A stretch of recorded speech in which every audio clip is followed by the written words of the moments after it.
नमस्कार. जय भीम जय शिवराय मित्रांनो. संदीप कांबळे ऑफिशियल या यूट्यूब चॅनलमध्ये आपलं मनापासून स्वागत. पवित्र पोर्टल शिक्षक भरती अपडेट या संदर्भामध्ये आजच्या या व्हिडिओमध्ये कालच्या ज्या काही घडामोडी आहेत या अनुषंगाने आणि त्या संदर्भामध्ये काय अपडेट आहे या संदर्भात या व्हिडिओच्या माध्यमातून आपण माहिती बघणार आहोत.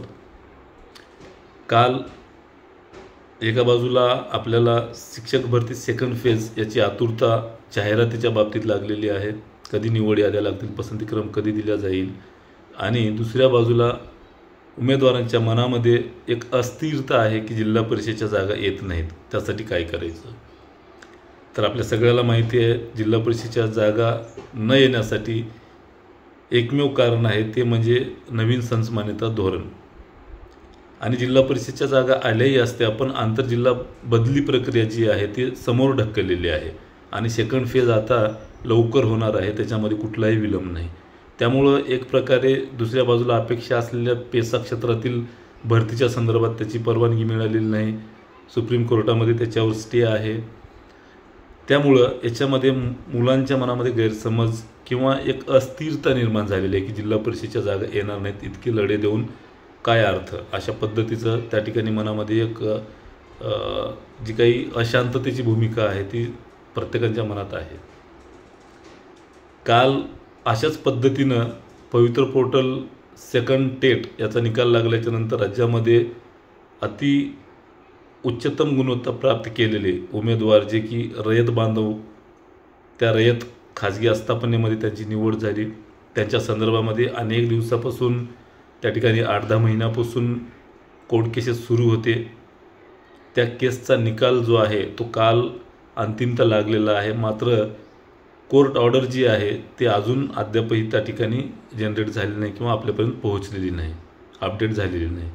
त्यामुळे प्राथमिक जी काही माहिती आहे ती अशा पद्धतीची आहे रयतच्या संदर्भामध्ये की जे काही CSBवरचे जे उमेदवार होते 650 उमेदवार, तर त्यांना प्राथमिक स्वरूपामध्ये सामावून घेण्याच्या संदर्भात, समायोजन करण्याच्या संदर्भात निकाल देण्यात आलेला आहे. आणि त्यानंतर रयतमध्ये ज्या काही जागा रिक्त आहेत, जवळपास सध्याच्या स्थितीला रयतमधले जे काही जागा रिक्त आहेत ते 1318पेक्षा अधिक रिक्त आहेत जागा, आणि त्यापेक्षा अधिक त्या ठिकाणी रिक्त होण्याचं प्रमाणसुद्धा असणार आहे. तर त्याच्यानंतर त्याच्यामध्ये जे काही रयतचे बांधव निवड झालेले आहेत त्यांचा त्या ठिकाणी विचार केला जाईल आणि त्यानंतर उरलेल्यांचा पवित्र पोर्टलमध्ये अशा पद्धतीचं समायोजनाच्या अनुषंगाने त्या ठिकाणी प्राथमिक माहिती आपल्यापर्यंत जे काही पिटिशनर आहेत त्यांच्याकडून आलेली आहे. आणि यांचं समायोजन करत असताना त्यांची उच्चतम जी काही गुण आहे, शैक्षणिक जी काही टेटमध्ये मिळवलेले गुण आहेत, प्रवर्ग आहे, संवर्ग ज्याला म्हणू, विषय आहे, त्यानुसार त्यांचं इयत्तेनुसार त्या ठिकाणी समायोजन केलं जाईल, अशा पद्धतीची आपल्याला माहिती मिळालेली आहे. आणि त्याच्यासमोर जी काय आहे ती माहिती कोर्ट ऑर्डर आल्याच्या नंतरच आपल्याला सविस्तर त्यामध्ये जास्त बोलता येईल. आणि दुसऱ्या बाजूला राज्य शालेय शिक्षण मंत्री नामदार पंकजी भोयर साहेब यांच्या समवेत काल वर्धा या ठिकाणी शिक्षण सेवकांची भेट झाली.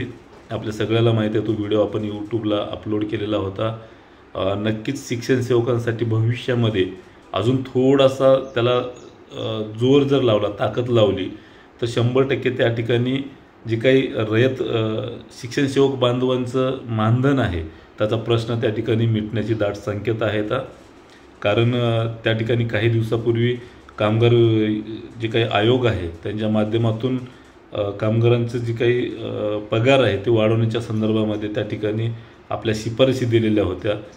समान काम समान वेतन या धर्तीवर नक्कीच या उमेदवारांचं सुद्धा त्या ठिकाणी आपलं मानधन जे आहे ते वाढण्याचे दाट संकेत आहेत. तसे संकेतसुद्धा त्या ठिकाणी नामदार राज्यमंत्री भोयर साहेब यांनी दिलेला आहे.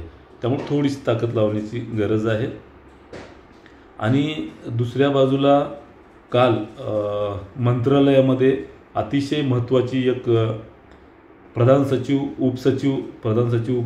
देवल साहेब आणि उपसचिव तुषारजी महाजन साहेब यांच्या समवेत एक अतिशय महत्त्वाची मीटिंग पार पडली. त्या मीटिंगमध्ये 2010मध्ये जे काही पदवीधर शिक्षक होते, बोगस पद्धतीने त्या ठिकाणी त्यांच्या नियुक्त्या दिलेल्या होत्या त्या संदर्भामध्ये. आणि दुसऱ्या बाजूला राज्यामध्ये आपल्या सगळ्याला माहिती आहे शाला तायडीच्या अनुषंगाने चुकीच्या पद्धतीनं जी काही बोगस भरती प्रक्रिया राबवली गेली, ते जे काही रॅकेट आहे ते रॉकेट आता सगळ्याच्या समोर उघडकीस होताना दिसत आहे. राज्यामध्ये सध्याच्या स्थितीला बहुचर्चित असलेला हा बोगस भरतीचा विषय, त्या अनुषंगाने नागपूर तुम्हाला माहिती आहे हादरून गेलेला आहे. त्या संदर्भामध्ये केवळ नागपूरमध्ये हे बोगस प्रकार नाही बॅकडेटेडचा, तर पूर्ण महाराष्ट्रामध्ये याचे लोण पसरलेले आहेत. यावर स्वतंत्र असं वेगळी माहिती घेऊ. पण या अनुषंगानं काल प्रधान सचिवांची एक मीटिंग झाली.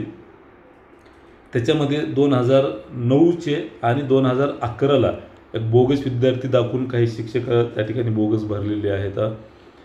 सोबतच काही 125 तुकड्या बोगस दाखवून तिथं 1,500-2,000 शिक्षकांची शिक्षण चौकशी नेमणूक केलेली आहे. अशा पद्धतीनं त्या ठिकाणी बोगस प्रकारे भरती प्रक्रिया राबवून तत्कालीन शिक्षण मंत्री विनोद तावडे साहेब आणि त्या ठिकाणी सांगण्यात येतं की कपिल पाटील जे काही माजी शिक्षक आमदार होते यांना सोबत घेऊन त्या ठिकाणी बोगस भरती प्रक्रिया राबवली. अशाच त्या ठिकाणी काल मीटिंगमध्ये जे काही पुरावे आहेत ते प्रधान सचिवांकडे पुरावे त्या ठिकाणी TDF या संघटनेनं दिलेले आहेत. अध्यक्ष जंगले साहेब यांच्या माध्यमातून त्या ठिकाणी देण्यात आलेले आहेत. आणि दुसऱ्या बाजूला ही सगळं बोगस भरती प्रक्रिया सुरू असताना राज्यामध्ये पूर्ण शैक्षणिक खातं ढवळून निघालेलं आहे. शिक्षक भरती आणि हे बोगस भरती प्रक्रिया बॅकडेटेड, अक्षरशः एक सामाजिक जे काही वातावरण आहे ते बिघडलेलं आहे. शैक्षणिक वातावरण जे आहे ते बिघडलेलं आहे. तर कुठेतरी याला शिक्षण मंत्री महोदय म्हणा, मात्र शिक्षण मंत्री महोदय याच्यावर कधीही बोलताना दिसत नाहीत. बघा तुम्ही पाठीमागे जाऊन ज्या दिवसापासून हे बोगस शिक्षक भरतीचा विषय समोर आलेला आहे, संबंधित अधिकाऱ्यांना अटकसुद्धा केलेली आहे, पण त्यावर शिक्षण मंत्र्यांचं त्या ठिकाणी कुठलंही स्टेटमेंट नाही. कमालीची शांतता त्या ठिकाणी बाळगली जाते. माहिती नाही याच्या पाठीमागे नेमकं काय चाललंय काय. तर कुठेतरी या गोष्टीकडे कठोर शासन करण्यासाठी शिक्षण मंत्री दादासाहेब भुसे यांनी त्या ठिकाणी पाऊल उचलली पाहिजेत. तरच भविष्यामध्ये भरती प्रक्रियेकडे पाहण्याचा दृष्टिकोन जो आहे तो व्यवस्थित राहील. आणि दुसऱ्या बाजूला सेकंड फेजची भरती प्रक्रिया सुरू आहे. थर्ड टेटचं नियोजन जे काय आहे ते परीक्षा परिषदेच्या माध्यमातून संकेतस्थळावर त्या ठिकाणी दिलेलं आहे. मात्र या सगळ्या गोष्टीमध्ये संचमान्यता धोरण फार अत्यंत महत्त्वाचे आहे. तो रद्द करणे काळाची गरज आहे.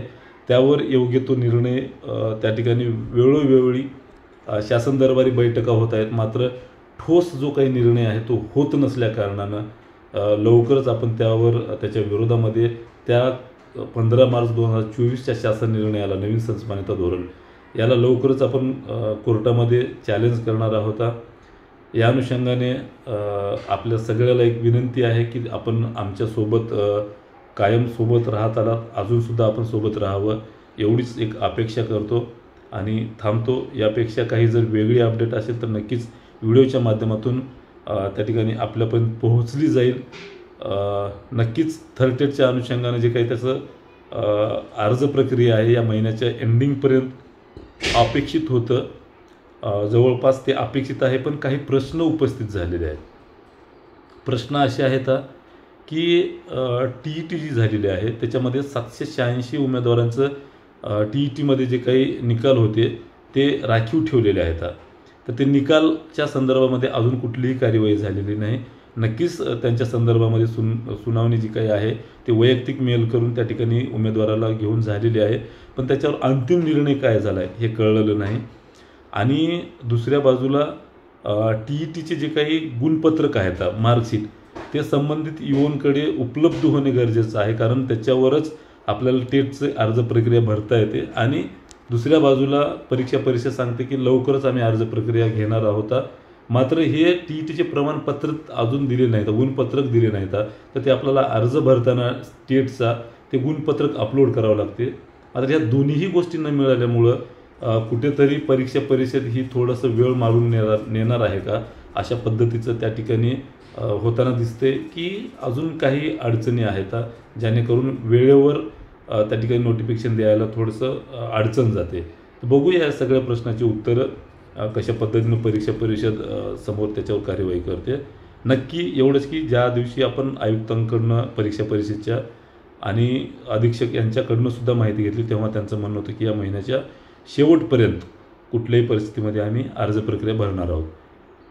तर हे 2 प्रश्न समोर अनुत्तीर्ण असताना कशा पद्धतीनं जे काही आवेदन प्रणाली आहे ते चालू करतील ते तुर्तास बघण्याचं कारण आहे. मात्र यापेक्षा काही वेगळे अपडेट असतील तर आपल्याला व्हिडिओच्या माध्यमातून कळवण्यात येतील. तुर्तास थांबतो. धन्यवाद. जय भीम, जय शिवराय मित्रांनो.